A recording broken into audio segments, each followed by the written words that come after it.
most common problem that I hear playing a swing beat is rushing the diddle. And we talked a little bit about this in some of the other lesson modules.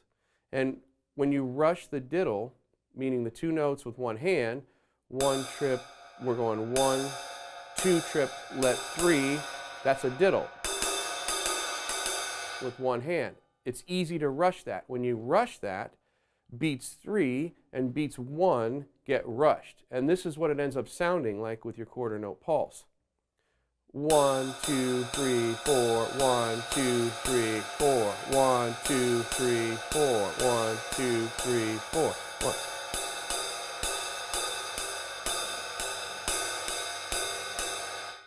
That weave that's happening on 1 and 3, you feel this little thing, but I hear that a lot. Now, because it's inside of the swing beat, sometimes you don't realize you're doing it.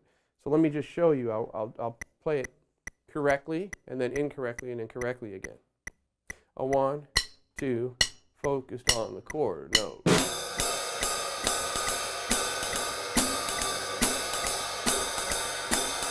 Now, I'm going to do the common mistake by rushing that diddle.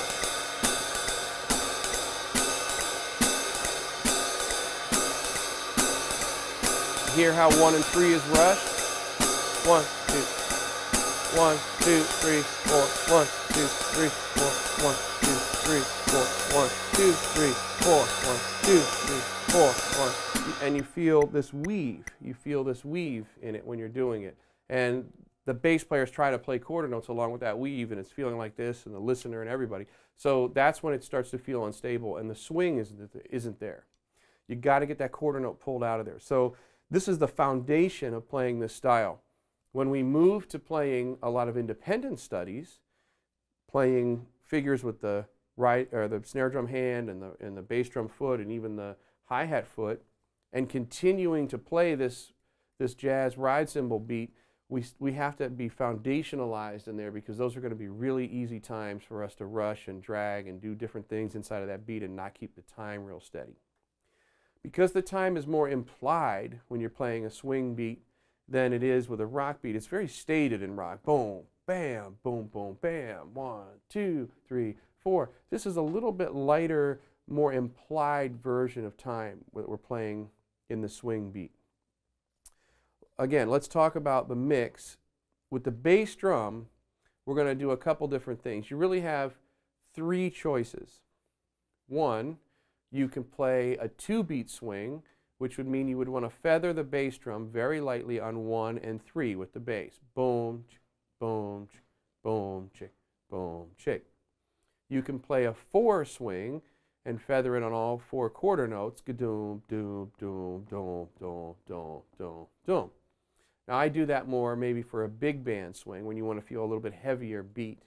If you want a lighter beat, then you don't feather it at all. You wouldn't play the bass drum unless you were playing a comping note with the bass drum and or setting up a figure. But as far as just playing quarter notes, and you can just keep it stable until it's time to play a comping note or a setup, and we'll talk about those in another lesson module about comping and setting up figures.